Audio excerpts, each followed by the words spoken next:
Hello guys, இன்றைக்கி நம்ம பார்க்க போகிறது ஒரு first birthday venue setup cake order தான். இது வந்து முருகர் தீமில் ஒரு 2.5 kg கேட்டிருந்தாங்க. இந்த வீடியோ எடுத்து ரொம்ப நாள் ஆனதுனால இது என்ன ஃப்ளேவர்னு எனக்கு ஞாபகம் இல்லை.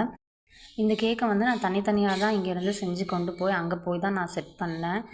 ஃபஸ்ட்டு நான் வந்து இந்த கேக்கை எடுத்து வெளியில் வச்சதுமே என்னடா இது ஃபுல் ஒயிட்டாக இருக்குது, ஒன்றுமே இல்லை அப்படின்ற மாதிரி எல்லோரும் பார்த்தாங்க. அதுக்கப்புறம் தான் நம்மளோட ஐட்டம்ஸ்லாம் ஒவ்வொன்றா இறக்க ஆரம்பித்தேன். அதுக்கப்புறம் அதை பார்த்துட்டு சரி ஓகே இன்னும் ஒர்க் இருக்க போல அப்படின்னு நினச்சிக்கிட்டாங்க.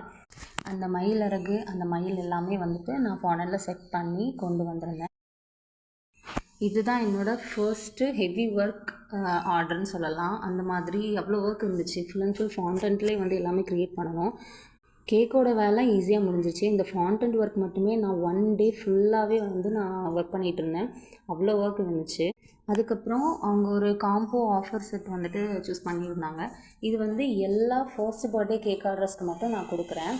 அது என்ன காம்போ ஆஃபர்னால், ஏதாவது ஒரு டெசர்ட்டில் ஏதாவது ஒரு 5 வெரைட்டி நீங்கள் சூஸ் பண்ணிக்கலாம். அதில் 5 பீசஸ் வச்சு அந்த பொக்கெட்டோட ப்ரைஸ் வந்து 1000 rupees தான். அதுக்கு மேலே நீங்கள் ஆர்டர் பண்ணிங்கன்னா அதுக்கு எக்ஸ்ட்ரா சார்ஜஸ் வரும். இந்த ஆர்டர் ஃபர்ஸ்ட் பர்த்டேக்கு மட்டும்தான்.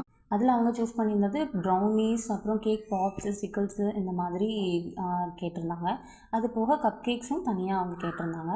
அதில் வந்து அவங்க ஒரு 12 பீசஸ் பக்கம் கேட்டிருந்தாங்க. அதுலேயும் வந்து அந்த பீகாக்கோட ஃபெதர் வச்சு கேட்டிருந்தாங்க. அதை பிரிண்ட் அவுட் எடுத்து கட் பண்ணி அதையும் அங்கங்கே வச்சு விட்டாச்சு. அதுக்கப்புறம் முருகரோட ஃபோட்டோஸும் பிரிண்ட் அவுட் எடுத்து வச்சுட்டேன். அந்த பையனோட நேம் வந்து குஹமித்ரன், தமிழில் ரொம்ப அழகாக இருந்துச்சு. அதையுமே வந்து நம்ம அக்ரலிக்கில் ரெடி பண்ணி எடுத்துக்கிட்டோம். அங்கே இங்கே இன்னும் தமிழ் லெட்டர்ஸ் இருக்கிற மாதிரியும் கேட்டிருந்தாங்க. அதையுமே நான் பிரிண்ட் அவுட் எடுத்து அங்கே இங்கே ஒட்டி வச்சுக்கிட்டேன். அதுக்கப்புறம் கொஞ்சம் ஸ்ப்ரிங்கிள்ஸ்லாம் போட்டு ஃபைனலைஸ் பண்ணியாச்சு. ஆக்சுவலி இந்த மயிலுக்கு மேலே ஒரு கொண்டை வச்சுருப்பேன். அது வந்து கீழே விழுந்துருச்சு. ஸோ நான் இங்கே வந்து தான் செட் பண்ணேன். அது வீடியோ எடுக்கிறதுல மிஸ் ஆகிடுச்சு. ஓவரால் டென்ஷனோடு இந்த கேக்கை நான் ஃபுல்லாக கம்ப்ளீட் பண்ணிட்டேன். அண்ட் பக்கத்தில் ஒரு பையன் என்னை பார்த்துட்டே இருந்தான். எனக்கு அதை பார்த்து எனக்கு சிரிப்பு வந்துருச்சு. அதுக்கப்புறம் நான் ஓரளவுக்கு கூல் ஆகிட்டேன். இதுதான் நம்மளோட கேக்கோட ஃபைனல் அவுட்புட். கேக் எப்படி இருக்குன்னு சொல்லிடுங்க. அப்புறம் கேக் கட்டிங் வீடியோவும் நான் இது கூடவே அட்டாச் பண்ணியிருக்கேன்.